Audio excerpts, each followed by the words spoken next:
see whether the 207-mile-an-hour Mercedes Benz SLR Mclaren is a real supercar. It's time for the track. Look, you've got to see this. I've got an official letter from Mercedes Benz. Please do not disengage any of the electronic safety features at any time. Sorry, Rob. My finger slipped.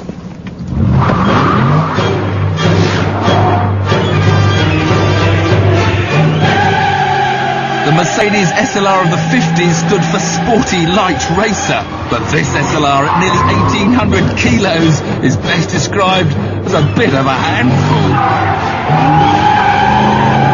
You certainly know there's a lot of weight underneath you. And you understand why it's quite a stiff car on the roads, but it's perhaps not even stiff enough here out on the track. When I'm trying to find the limits, it begins to roll, you think the back's going to go, but the steering isn't that communicative. So you don't actually know when it's going to go through your hands, you only know through your arse. In the end, once you've got it really, really sideways, then you know where the back end is. It's the halfway in between series, which I'm not quite so keen on. But all the time it's sideways, it's got a very strong feeling it wants to straighten itself and spin back the other way in a bit of a tank slapper.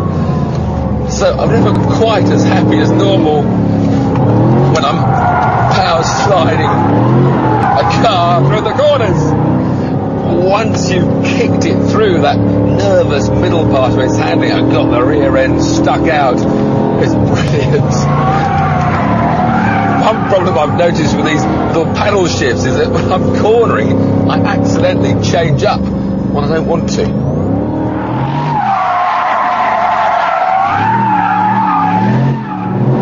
Oh, that awesome engine really makes this car. The brakes, fantastic brakes.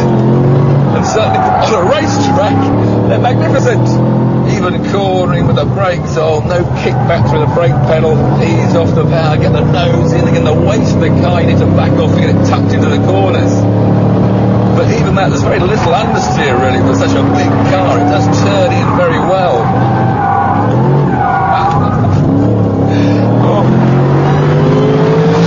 If only the steering had a bit more feel, if only perhaps I can have a sport suspension settings for track use. This would be a mighty car. As it is, it's just a mighty Mercedes. Stick that in your pipe and smoke it. The SLR has awesome credentials, but as this vigorous wheel turning shows, it doesn't quite have the ultimate handling poise required to be hailed as the definitive supercar. That title remains with McLaren's other road car effort, a car that has just one more horsepower but does a record-breaking 241 miles an hour. It is, of course, my all-time favourite, the magnificent F1.